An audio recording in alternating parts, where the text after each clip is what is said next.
জামাত আপনার তারা বিএনপি কে আপাতত, যেটা মনে হচ্ছে, আমার মনে হচ্ছে যেন বিএনপি কে আপাতত তারা ঘুমের বড়ি খাওয়াইয়া নেশাগ্রস্ত করে বসা রাখছে। আপনি লক্ষ্য করে থাকবেন, কারণ বিএনপি অন্য কাজে ব্যস্ত আছে। মুদ্রা কথা হচ্ছে মানুষ জামাতকে কেন্দ্র করে বাংলাদেশে নতুন ডাইমেনশন, রাজনীতিতে নতুন ডাইমেনশন আসবে বলে এক ধরনের আশার সঞ্চার হয়েছে। এই সরকার একটা বিপ্লবী সরকার। বিপ্লব যখন আসে তখন সামনে কিছু দেখে না, সব দুমড়ে মুচড়ে একাকার করে দেয়। এটাই তখন সেটাই বিপ্লবী রেভুলেশনারি সরকার।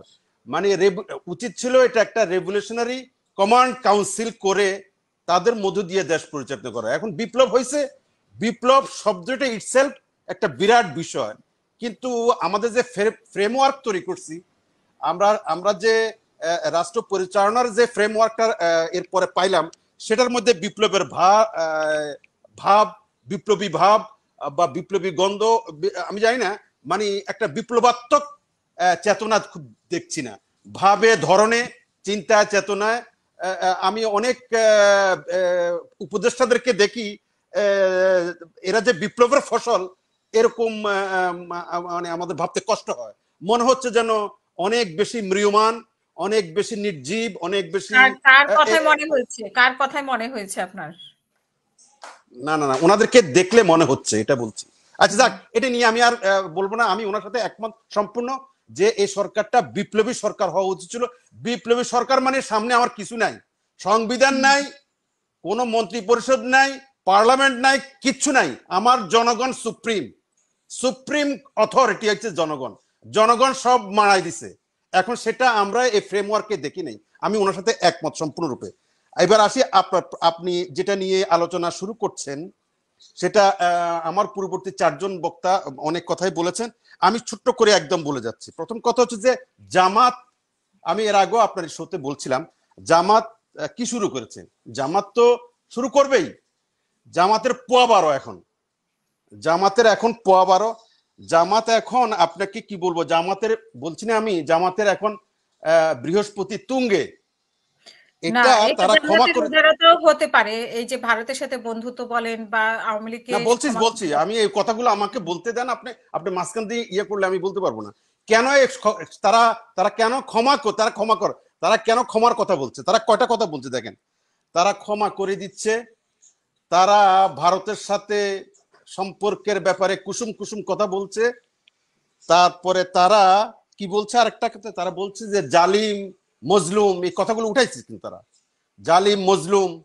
তারপরে তারা 10 বছর আমাদেরকে দেন, 10 বছর পরে আপনারা গনে গনে আমাদের কাছ থেকে সবকিছু বুঝে নিয়েন। এই শব্দগুলো, এই উচ্চারণগুলো, এই ন্যারেশনগুলো তারা ইদানিং কালে প্রেসের মাধ্যমে বিভিন্ন জায়গাতে বিভিন্ন ফোরামে উচ্চারণ করছে, এবং এগুলো জনগণ খাচ্ছে, এবং জনগণ প্রেসে সব জায়গাতে আলোচিত হচ্ছে পজিটিভলি এবং অনেক উচ্ছ্বাসের সাথে। জনগণের মধ্যে এক ধরনের রক্তের মধ্যে এক ধরনের নাচনদ হচ্ছে এবং আশার সঞ্চারণ করছে। সেটা কি রকম হচ্ছে সেটা পরের কথা। এখন কথা হচ্ছে যে জামাত এগুলো চাচ্ছে, আমরা কি চাচ্ছে? আমার কলিমুল্লাহ স্যার তো চমৎকার করে বলছেন যে জামাতকে আপনি বিভিন্ন পার্সপেক্টিভে চিন্তা ভাবনা করতে হবে। উনি একটা ঐতিহাসিক কতগুলো কথা বলছিলেন, সেটা ঠিক। এই ঐতিহাসিক পার্সপেক্টিভে যদি আপনি জামাতকে চিন্তা করেন, তারা তো সো কল দল নয়।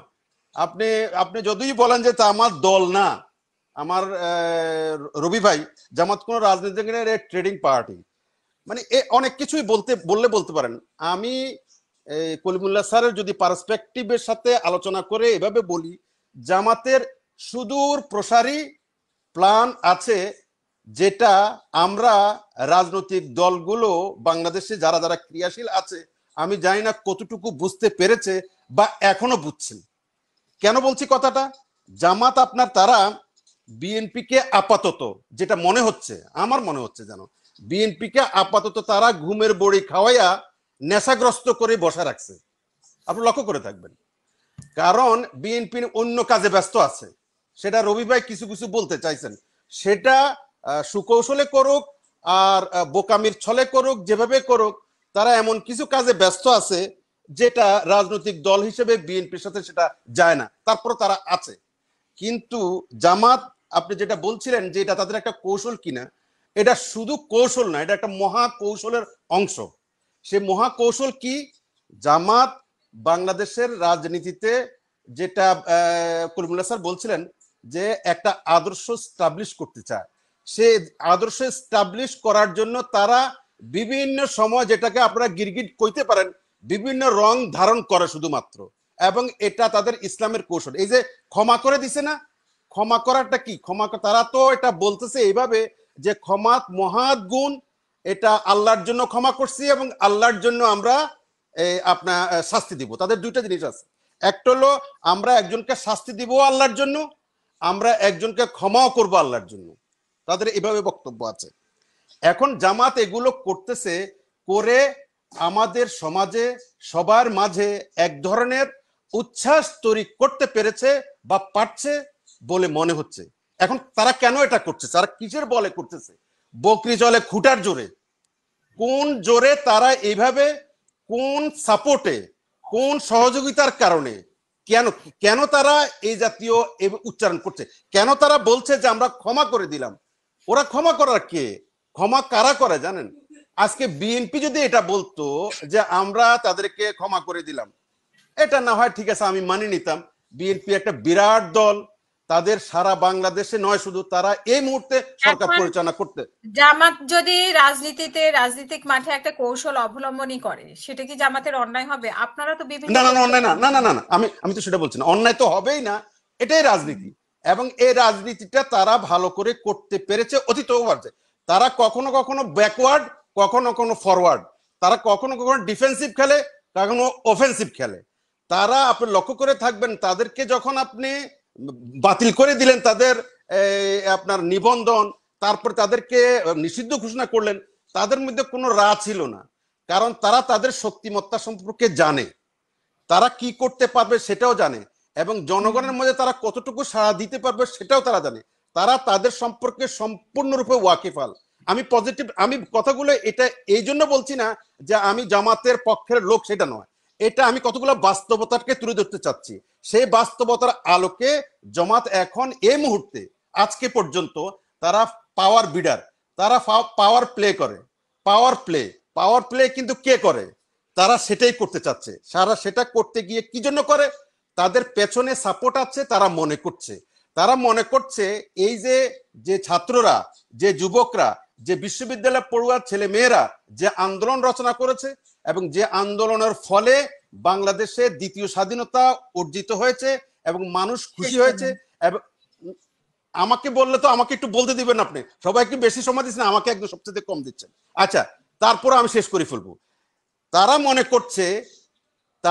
মনে করছে যে এই তাদের ছাত্রদের যে চাহিদা, সে চাহিদার সাথে তাদের সাযুজ্য বেশি আছে, তারা এটা মনে করছে, তারা এটা ক্যাশ করতে পারবে।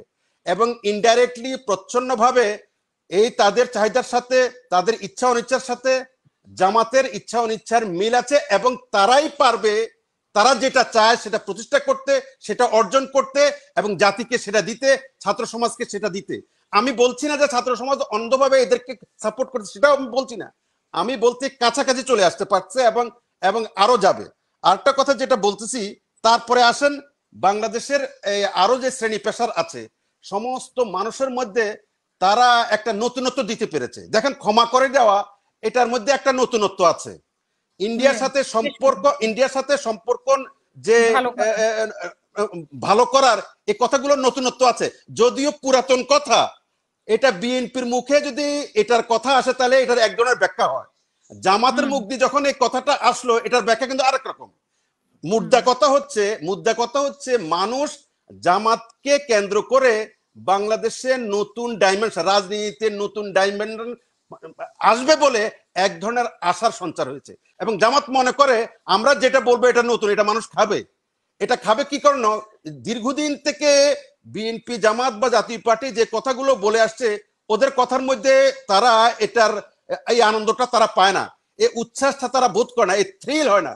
তারা, they are not being thrilled by the narration of the other political parties.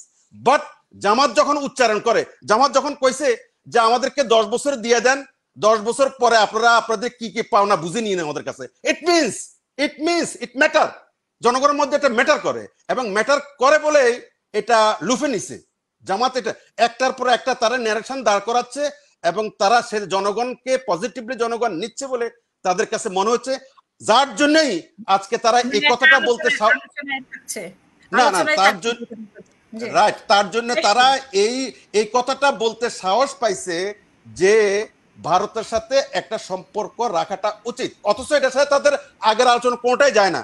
তারা তো জানে কোন কোন জায়গাতে ব্যথা আছে, তারা কিন্তু জানে, জামাত জানে কি কি কারণে আপনার ক্ষমতা আসা যায় না, এবং কি কি কারণে ক্ষমতা থেকে সরে যেতে হয় বা বিতাড়িত হইতে হয়, এটা খুব ভালো করে জানে।